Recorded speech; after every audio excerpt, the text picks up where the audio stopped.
Hello dear students, स्वागत है आपका अपने YouTube चैनल लक्ष्य ट्यूटोरियल्स पर। आज हम लोग कक्षा 12 भौतिक विज्ञान के विषय में चर्चा करेंगे। कक्षा 12 में हमारा जो चैप्टर था 6th चैप्टर चल रहा था किरचॉफ के नियम और वैद्युत परिपथ। आते हैं आज के टॉपिक की ओर। बहुत ही इंपॉर्टेंट टॉपिक है ये। टॉपिक आपको एग्जाम में 4 नंबर दिलाएगा। अगर आप इसको अच्छे से प्रिपेयर कर लेते हैं तो या तो ये स्वयं आएगा या आपकी थ्योरी में ये 4 नंबर का एक न्यूमेरिकल प्रॉब्लम से रिलेटेड क्वेश्चन या न्यूमेरिकल प्रॉब्लम या इससे रिलेटेड एक क्वेश्चन लेकर के आपको मिलेगा एग्जाम में। इससे पहले के वीडियोस के लिंक डिस्क्रिप्शन बॉक्स में दिए गए हैं, जिसमें हमने व्हीटस्टोन ब्रिज और सेलों का संयोजन और वैद्युत सेल का विद्युत वाहक बल आदि विषयों पर चर्चा की है। वो वीडियोस आपको डिस्क्रिप्शन बॉक्स में मिलेंगे, आप वहां से उसे देख सकते हैं। तो बढ़ते हैं आज के टॉपिक की ओर, जिसे हम कहते हैं मीटर ब्रिज। मीटर ब्रिज या मीटर सेतु। क्यों कहते हैं मीटर ब्रिज या मीटर सेतु? सबसे पहले तो ये जान लीजिए, क्योंकि इसमें 1 मीटर लंबा धातु का, कौन सी धातु होती है? टंगस्टन या मैग्नीन का तार होता है, इसीलिए इसे हम क्या कहते हैं? मीटर ब्रिज कहते हैं। सबसे पहला कारण इसे मीटर ब्रिज या मीटर सेतु क्यों कहा जाता है? क्योंकि इसमें 1 मीटर लंबा टंगस्टन या मैग्नीन का तार होता है, इसीलिए हम इसे मीटर ब्रिज या मीटर सेतु कहते हैं। तो थ्योरी स्टार्ट करते हैं। ये होता क्या है? ये आपके सामने मीटर ब्रिज का चित्र बना हुआ है। यहां पर एक लकड़ी का पटरा होता है, इस तरीके का एक लकड़ी का आपका फ्लैट रेक्टेंगुलर साइज का एक लैमिना, पटल जिसे हम कह सकते हैं, साम भाषा में कह देते हैं पटरा है ना। तो ये जो लकड़ी का आपका रेक्टेंगुलर लैमिना है, इसके ऊपर होता क्या है? धातु की एल आकार की पत्तियां होती हैं। कितनी होती हैं? 2 होती हैं, एक इस साइड में एक इस साइड में। ये एल साइज की पत्तियां हैं, देखिए आप, और बीच में एक आई साइज की पत्ती लगी हुई। ठीक है, ये इसकी मुख्य रचना के मुख्य भाग। 2 एल साइज की पत्तियां हैं और एक आई साइज की पत्ती है। इन दोनों पत्तियों को ए और सी, ये वही तार है जो टंगस्टन या मैग्नीन धातु का होता है, जिसकी लंबाई 1 मीटर होती है।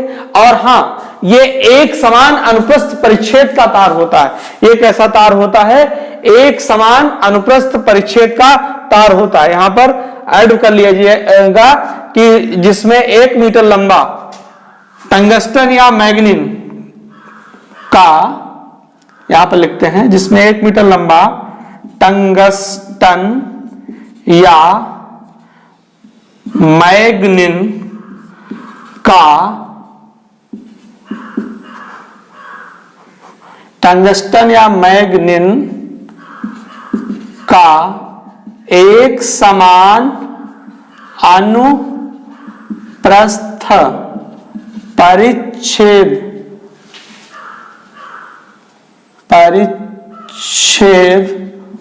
वाला क्या होता है? वाला, यहां लगा देते हैं, तार लगा होता है।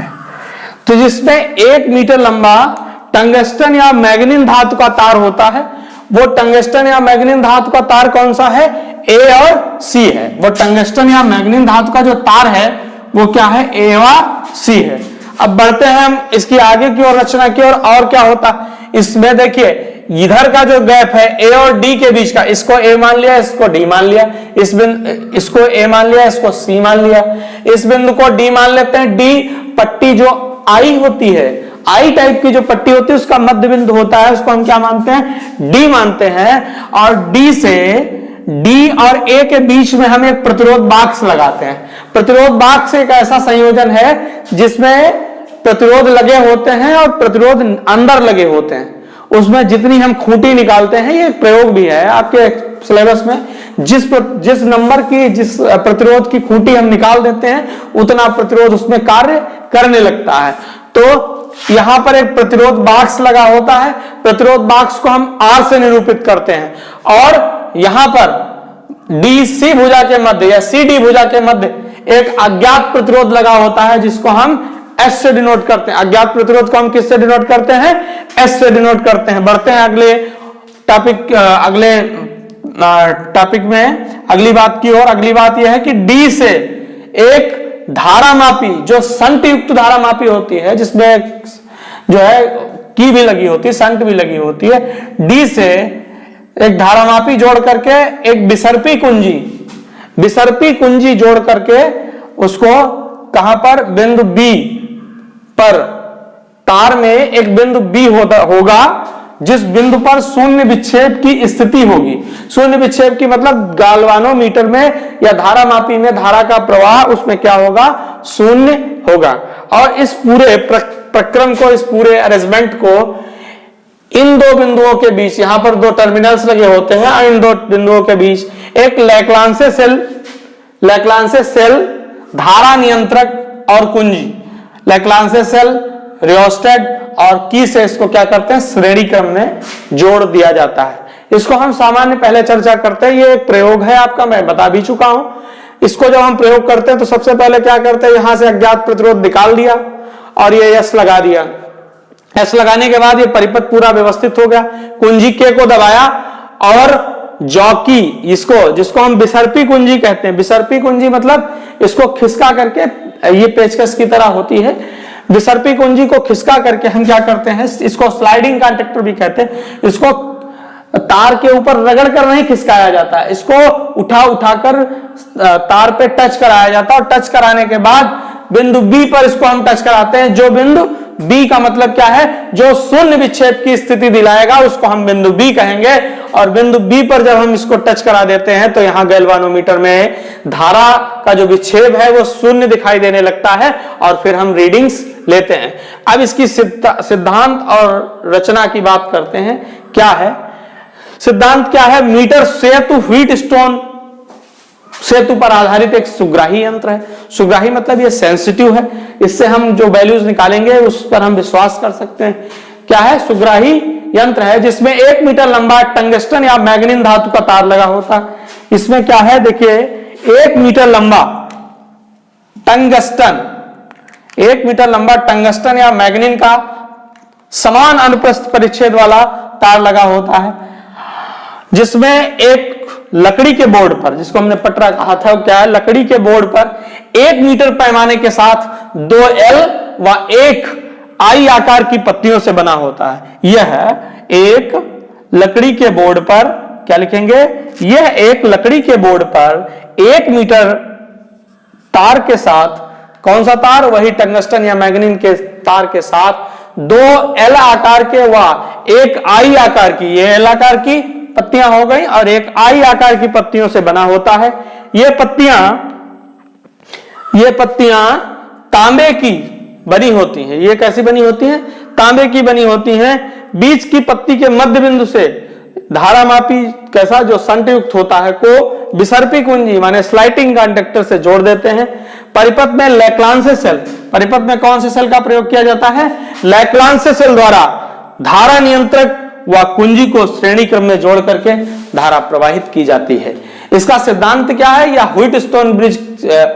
व्हीटस्टोन सेतु के सिद्धांत पर कार्य करता है। और व्हीटस्टोन सेतु की जो साम्यावस्था का प्रतिबंध है वो सिद्धांत यहां पर क्या करता है, कार्य करता है। फिर हम आगे बढ़ते हैं, लिखते हैं, जिस तार का प्रतिरोध ज्ञात करना होता है, मतलब जो अज्ञात तार है वो जिसका प्रतिरोध ज्ञात करना है, उसे सीडी भुजा के मध्य, देखिए ये पॉइंट डी है, ये सी है, उसे सीडी भुजा के मध्य लगा देते हैं तथा एडी के बीच प्रतिरोध बॉक्स, जिसको हम रेजिस्टेंस बॉक्स कहते हैं, जोड़ देते हैं। कुंजी के को दबाने से, कुंजी के को जब दबाया जाएगा तो दबाने से परिपथ में धारा प्रवाहित होने लगती है। धारा मापी जी द्वारा लगी विसर्पी कुंजी, धारा मापी जी, इसको क्या कहते हैं, धारा मापी, यहां पर जी राइट कर लीजिए, गैल्वानोमीटर जी द्वारा लगी विसर्पी कुंजी को खिसकाकर शून्य विक्षेप की स्थिति प्राप्त कर लेते हैं। खिसका करके इसको शून्य विक्षेप की स्थिति प्राप्त कर लेते हैं। तत्पश्चात अतः व्हीटस्टोन सिद्धांत से व्हीटस्टोन ब्रिज, यहां लिख लीजिए, व्हीटस्टोन ब्रिज के साम्यावस्था है ना, सिद्धांत कौन सा लग रहा है, व्हीटस्टोन सेतु के, ऐसे लिखिए, सेतु के साम्यावस्था के सिद्धांत से। और आपको पता है कि साम्यावस्था का सिद्धांत होता है P बाई क्यू बराबर R बाई एस होता है। कौन सा सिद्धांत होता है? P बाई क्यू बराबर R बाई एस। अब हम बढ़ते हैं आगे। तो अब हम देखते हैं कि P बाई क्यू बराबर जब R बाई एस हो गया तो जिसमें दो तार हमको पता चल गया। यहां पर एक स्केल लगी होती है, 1 मीटर की स्केल होगी, उसमें दोनों तरफ से नंबर्स क्या होते दिए होते हैं। अगर यहां पर 1 2 3 4 5 6 इस तरीके से दिए हैं 100, तो उधर दिए होंगे 1 2 3 4 5 6, इस तरीके से नंबर बढ़ेंगे। तो इधर L हो गया तो इधर क्या होगा? 100 माइनस L हो जाएगा। सामान्य रूप से हम आसानी से निकाल सकते हैं। तो AB तार का प्रतिरोध क्या होगा? AB तार का जो प्रतिरोध है उसको हमने A और B के बीच जो प्रतिरोध है उसको हमने क्या माना? P माना, इसको R माना है, इसको Q माना है, इसको S माना है। तो हम क्या करते हैं, AB तार का प्रतिरोध जो है वो P बराबर प्रतिरोध R बराबर रो L बाई ए होता है। यहां पर प्रतिरोध P बराबर क्या हो जाएगा? रो, देखिए बेटा यहां पर जो P है उसको आप ऐसे बनाइए, कंफ्यूजन नहीं होगा। P बराबर रो L बाई ए। हम मान लेते हैं कि ये जो तार है इसके अनुप्रस्थ परिच्छेद का क्षेत्रफल क्या होगा? A है। तो AB तार का प्रतिरोध P बराबर रो L बाई ए हो जाएगा और BC तार का प्रतिरोध जो होगा जिसको हम Q मानते हैं, Q बराबर रो 100 माइनस L इंटू अपान ए हो जाएगा। इसकी लंबाई क्या होगी? 100 माइनस L होगी। इसकी क्या होगी? L होगी।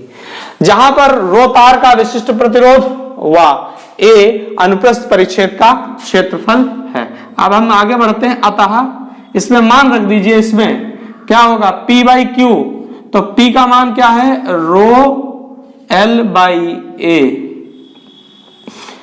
अपान rho 100 minus L by A. ये P बाई क्यू का हमने मान रखा और ये बराबर है R बाई एस के। इसमें देखिए ए कैंसिल हो जाएगा, रो कैंसिल हो जाएगा, तो L upon 100 minus L is equal to R by S. ये वैल्यू आ गई। हमें मान किसका निकालना है? अज्ञात तार का प्रतिरोध निकालना है। तो इसको पक्षांतर कर देने से, इसको R बराबर पक्षांतर कर देने से क्या होगा? R बराबर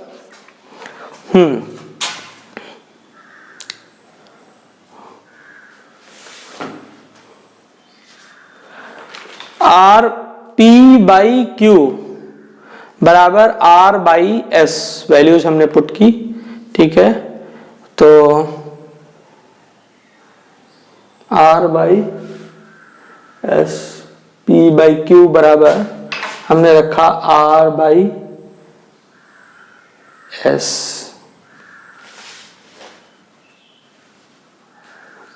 R by S P by Q. P की वैल्यू रख दी और Q की वैल्यू रख दी। तो इस तरीके से सिंप्लीफाई करने से हमें R बराबर कितना आ गया? ठीक है, हमें R बराबर आएगा आपका, हमें मान निकालना है बेटा यहाँ पे S का, तो हम S को ट्रांसपोज करेंगे इधर, हमें S निकालना है। तो S बराबर R 100 minus L by S को इधर ले जाएंगे तो आपका ये 100 माइनस S बाई L हो जाएगा ये। तो इस तरीके से हमें S का मान निकालना है, अज्ञात तार का प्रतिरोध निकालना है, हमें R नहीं निकालना है, सॉरी। तो ये आपकी वैल्यू आ गई किसकी? S की वैल्यू आ गई। तो ये जो है अज्ञात तार S की वैल्यू आ गई। यहां पर जो स्लाइडिंग कंडक्टर होता है विसर्पी कुंजी, उसको भी लिख देते हैं, इसको हम J कहते हैं। क्या कहते हैं? J। स्लाइडिंग कंडक्टर जॉकी इसको कहा जाता है। जॉकी का मतलब होता है घुड़सवारी करना, माने उठ करके दूसरे बिंदु पर टच कराना। तो ये जो वीडियो सेशन था आपको कैसा लगा कमेंट बॉक्स में जरूर बताइए। इस वीडियो को लाइक कीजिए, शेयर कीजिए, जिससे कि अधिक से अधिक विद्यार्थियों का लाभ हो सके। हमारे YouTube चैनल लक्ष्य ट्यूटोरियल्स को सब्सक्राइब कीजिए, साथ बने रहिए, हम ऐसे ही वीडियोस आपको और देते रहेंगे।